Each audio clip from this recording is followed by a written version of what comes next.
Thank you, Corinne, and good afternoon, everyone. I'm here to provide a brief report on the Iranian ballistic missile attack against Israel that occurred earlier today. I can take just a few questions because this is an ongoing situation and I need to get back to my desk. Today, Iran launched nearly 200 ballistic missiles towards targets in Israel. The United States military coordinated closely with the Israeli Defense Forces to help defend Israel against this attack. U.S. naval destroyers joined Israeli air defense units in firing interceptors to shoot down inbound missiles. President Biden and Vice President Harris monitored the attack and the response from the White House Situation Room, joined in person and remotely by their national security team. We are still working with the IDF and the authorities in Israel to assess the impact of the attack. But at this time, and I stress at this time, we do not know of any deaths in Israel. We are tracking the reported death of a Palestinian civilian in Jericho in the West Bank. We do not know of any damage to aircraft or strategic military assets in Israel. In short, based on what we know at this point, this attack appears to have been defeated and ineffective. This was first and foremost the result of the professionalism of the IDF, but in no small part because of the skilled work of the U.S. military and meticulous joint planning in anticipation of the attack.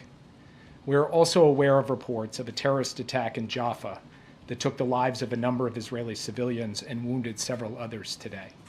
Our condolences go out to the families of the victims and to the family of the Palestinian civilian in Jericho.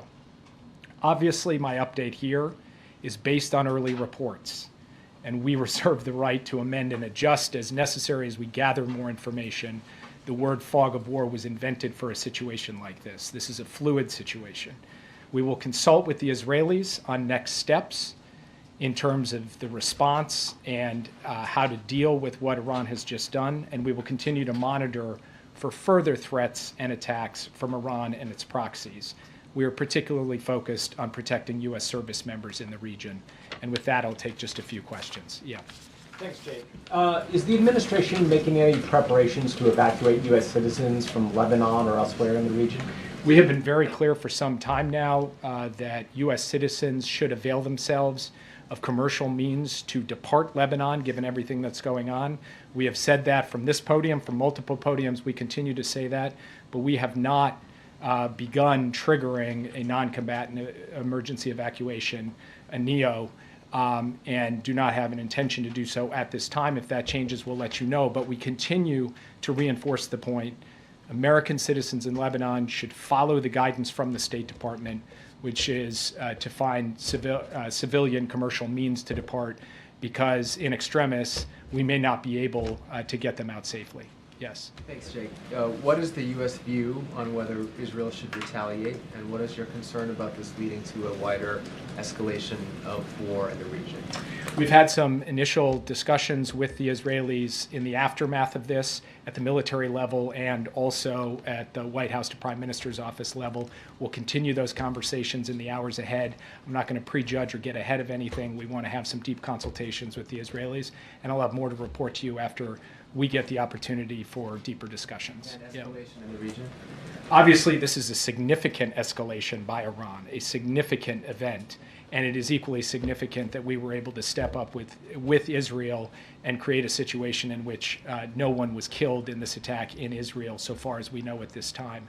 We are now going to look at what the appropriate next steps are to secure, first and foremost, American interests, and then to promote stability to the maximum extent possible as we go forward. Yeah. Back in April, the president's message to Israel was to take the win when the U.S. and Israel were able to intercept the barrage of Iranian missiles.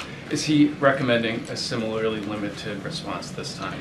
I will not, from this podium, share the president's recommendations. He will have the opportunity to share them directly. We're going to have, as I said, ongoing consultations with the Israelis this afternoon, this evening.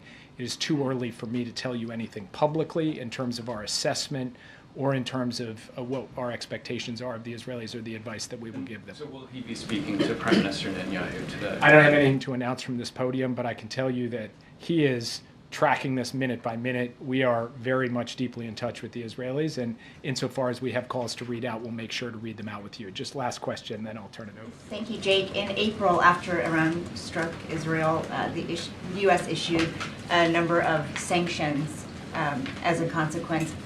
This morning, the president said there would be severe consequences if Iran carried out this attack. What are those consequences, and are they more severe than sanctions? Totally legitimate question, and that answer will come based on the conversations and consultations we have with our Israeli counterparts. It's too soon for me to stand before you today and give you an answer. What I can tell you is this. We are proud of the actions that we've taken alongside Israel to protect and defend Israel. We have made clear that there will be consequences, severe consequences for this attack, and we will work with Israel to make that the case. Thank you very much. Thank you. Thank you, Jake.